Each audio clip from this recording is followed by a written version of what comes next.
కరీంనగర్ జిల్లాలో ప్రయాణికుల ఇబ్బందులకు సంబంధించి మరిన్ని వివరాలను మా ప్రతినిధి భాస్కర్ మనకు అందిస్తారు.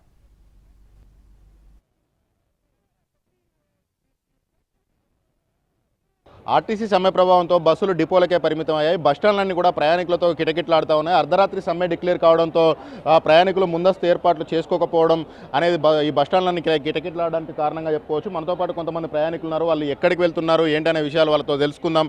బ్రదర్ చెప్పండి, ఎక్కడికి వెళ్తున్నారు? నేను రెగ్యులర్ ఎంప్లాయీని. రెగ్యులర్ ఎంప్లాయీ మనం ముందస్తు లేకుండా మాకు తెలియజేయడం జరగలేదు. మేము డైలీ వెళ్ళాలి కంపల్సరీ. మాకు ఇప్పుడు మీటింగ్ ఉన్నది, జనరల్ పార్టీ మీటింగ్ అనేవి ఉన్నాయి. మాకు చాలా ఇబ్బంది అవుతుంది. ముఖ్యంగా ఇది మాకు ఒక రోజు ముందు చెప్తే మేము ఏదో ఒక విధంగా ప్లాన్ ఆల్టర్నేటివ్ ఏదో విధంగా చేసుకునే ఉద్దేశం ఉంటుండే. ఈ విధంగా మేము ఒకటే రోజు కాదు, ప్రతిరోజు వచ్చే విధంగా ఉంటుంది. కాబట్టి గవర్నమెంట్ ఎంప్లాయీకైనా ముందస్తు విధంగా ఇటు ఏదో ఒకటి నడుస్తున్నాయని అంటున్నారు. మరి ఇప్పటికి నేను 1 అవర్ అవుతుంది ఇప్పుడు వచ్చి.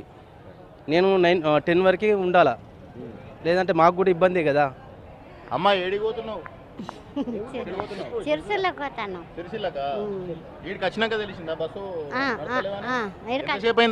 అర్ధగంట అవుతుంది. వచ్చే వరకు ఒక్కటి వెళ్ళిపోయింది అది అంతే. ఇక లేవు, మా మనమనికి సెలవులు అని తీసుకెళ్తానే వచ్చిన అట్లా అని. ఇక వేసవికాలం సెలవులు ప్రారంభం కావడం, పిల్లల్ని బంధువుల ఇళ్లకు చేర్చడం లాంటి వాటితో ఈ బస్టాండ్లన్నీ రద్దీగా ఉన్నాయి. మరోవైపు ఈ ఉదయం పూట ఎంప్లాయీస్ కూడా వాళ్ళు విధులకు వెళ్ళే సమయం కావడం, ఆ ఎంప్లాయీస్ కూడా ఇక్కడ బస్టాండ్లలో వేచి చూస్తున్నారు.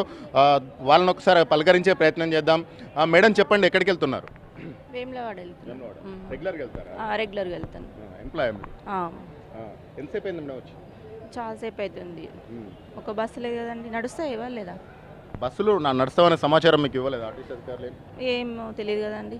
నిన్న సాయంత్రం బస్సులోనే వచ్చారు? అవును, ఇప్పుడు వచ్చేసరికి లేవు, ఇంకా ఏం తెలియదు. మరి బస్సులు బంద్ అవుతాయి, సమ్మె ఉంది అనే విషయాన్ని ఆర్టీసీ అధికారులు అనౌన్స్ చేయలేదు. నిన్న సాయంత్రం నుంచి మేము ఈ బస్సులోనే ప్రయాణించాం. కానీ సడన్గా వచ్చేసరికి ఏం చేయాలో అర్థం కావట్లేదు. బస్టాండ్లోకి వచ్చి పడిగాపులు కాస్తున్నాం అంటున్నారు. మరొక ప్రయాణికుడు ఉన్నారు. బాపు ఎక్కడికి వెళ్తున్నావు? ఎవడో జాతర పోవాలని చూస్తాను. ఎక్కడికి వెళ్ళి వచ్చినావు? గోపర్పల్లె, కొల్లూరు నుంచి వచ్చిన అక్కడి నుంచి బస్కే వచ్చినావు? అక్కడికి వెళ్ళి బస్కి వచ్చినాక ఇక్కడ బస్సులు బంద్ అంటారు కదా, ఇది లేదు. మరి అర్థం తెలుస్తలేదు, తెలియక ఇప్పుడు ఇక్కడ దాకా. ఎంతమంది వచ్చారు మొత్తం? ఉన్నారు 10-20 మంది దాకా అవుతారు కాదు ఉన్నారు. ఇంకా ఈ ముళ్ళు ఇవన్నీ మాయే, ఇట్లా ఉన్నది పరిస్థితి.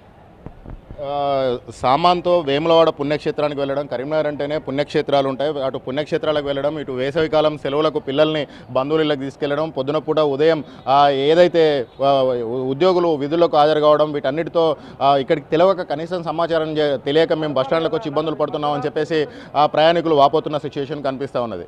ఇది కరీంనగర్ బస్టాండ్లో ఉన్న పరిస్థితి. కెమెరా పర్సన్ సంపత్తో కలిసి భాస్కర్, ఎన్టీవీ, కరీంనగర్ నుంచి. ఖమ్మం, భద్రాద్రి జిల్లాలో బస్టాండ్లు బోసిపోయాయి. ప్రయాణికులు లేక ఖాళీగా కనిపిస్తున్నాయి. చాలా మందికి ఆర్టీసీ సమ్మె గురించి తెలియకపోవడంతో బస్టాండ్లకు వచ్చి ఎదురు చూసి వెనక్కి వెళ్లిపోతున్నారు. మరింత సమాచారాన్ని మా ప్రతినిధి భూపాల్ మనకు అందిస్తారు. ఆర్టీసీ సమ్మె ప్రభావంతో బస్సులు డిపోలకే పరిమితం అయ్యాయి. బస్టాండ్లన్నీ కూడా ప్రయాణికులతో కిటకిటలాడుతూ ఉన్నాయి. అర్ధరాత్రి సమ్మె